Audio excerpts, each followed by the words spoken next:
Today, I'm going to teach you how to navigate admin settings in Docusign ESignature. Understanding the admin panel is crucial for managing your organization's document signing workflow and customizing settings to fit your business needs. Let's walk through how to access and explore these important controls. First, open your web browser and head to docusign.com.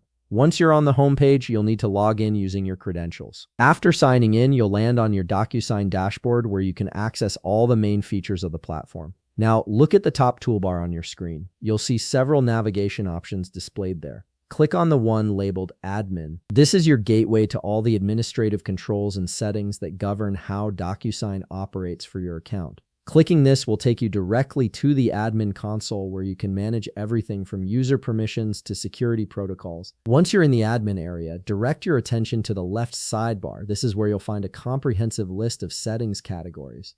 You'll notice a variety of options such as plan and billing, account profile, security settings, and regional settings. Each of these sections controls different aspects of your Docusign account, so it's worth spending some time here. Go ahead and click on each of these options in the left sidebar to familiarize yourself with what's available. For example, plan and billing will show you subscription details and payment information, while security settings allows you to configure authentication requirements and other protective measures. Taking the time to explore these sections now will save you time later when you need to adjust specific settings. After you've browsed through those initial options, click on Overview in the left sidebar. This section gives you a high-level snapshot of your account status and quick access to commonly used settings.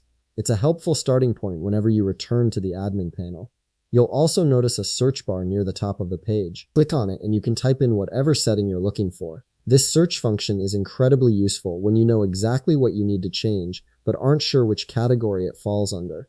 It saves you from hunting through multiple menus. Now scroll down in the left sidebar and you'll see additional categories including users and groups, signing and sending, integrations, agreement actions, and auditing. These sections contain more advanced settings that control how your team interacts with Docusign and how the platform connects with other tools you might be using. Click on each of these options to explore them thoroughly and familiarize yourself with the settings you want to manage. For instance, users and groups lets you add team members and assign permissions, while integrations shows you which third-party applications can connect with your Docusign account. The more comfortable you become navigating these sections, the more efficiently you'll be able to customize Docusign to work exactly how you need it to. That's the complete walkthrough of navigating admin settings in Docusign ESignature. You now have a clear understanding of where everything is located and how to access the controls you need. If you found this video helpful, please leave a like, subscribe, and see you in the next video.